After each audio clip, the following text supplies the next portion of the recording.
Today we're going to review the Geyer Instructional table topper.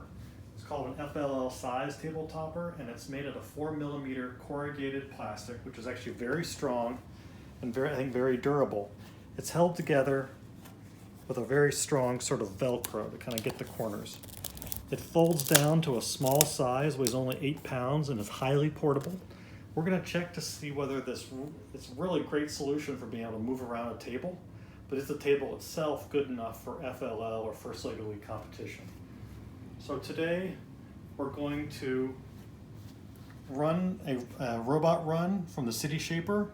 The team from last year had this mission to do the crane, but you can already see that the weight of the robot is making the table flex a little bit. And that's partly because the table we're using underneath is a 6-foot folding table, pretty standard, but there's a little bit of overhang. And where the robot is over the overhang, it makes the table flex a bit.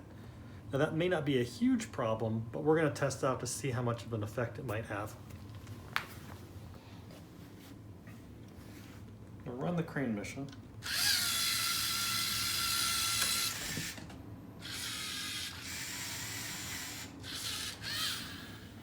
Now the robot's going to square on the wall to remove error in the run. And that works pretty well, even though the wall is not totally straight. However, what we can see is the robot didn't go quite as far as it might normally all the way into the thing. I think that's because it was having to work a little bit more to kind of go uphill, and it probably didn't align quite as well as it should have because the wall was flexing. Okay, now I'm going to show another mission that the team ran last year for City Shaper, and this one involves a lot of wall following. So the robot is going to push along normally a straight wall, but this wall is not totally straight because it flexes out, and then use the wall to drive straight to this mission and flip it up. Now the good thing is we've got part of the attachment that runs right along the base of the seam, so it still should go pretty straight.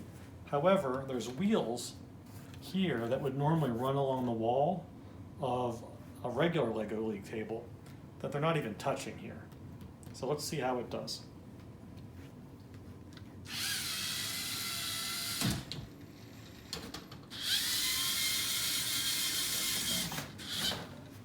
Okay, in this case it seemed like it worked pretty well. I mean, part of it is it was a pretty short distance. The robot could move that distance pretty easily, but I wouldn't want to depend on scoring by wall following on this just because of the flexing, but for a short distance at least, it didn't seem to make too much of a difference. So in conclusion, I think this table, which runs $129, is pretty good for outreach. So if you're trying to get to show off some of your robot runs to schools and that sort of thing, would be perfectly fine for that. It'd be good for kind of testing out some of your concepts for First Lego League missions, but you wouldn't want to use this as a practice table because, kind of like in sports, you want to practice the way you're going to compete, and you're going to be competing on wooden walls on a more solid surface like this table behind us here. So you want to be able to make sure your robot can run on this sort of environment and practice on this sort of environment before you compete on this.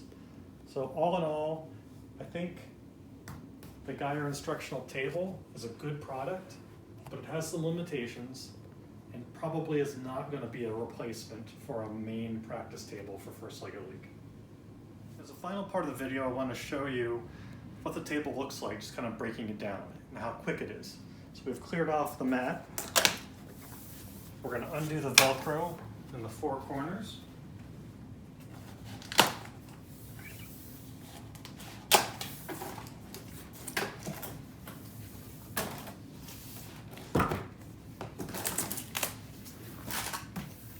And you're done. Pick it up, take it where you need to go.